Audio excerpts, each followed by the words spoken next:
porta que algú ha obert, la porta que algú ha tornat a tancar, la cadira on algú s'ha assegut,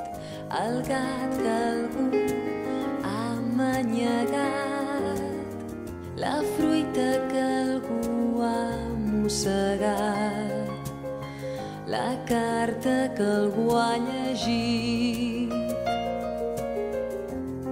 la cadira que algú ha capgirat, la porta que algú ha obert,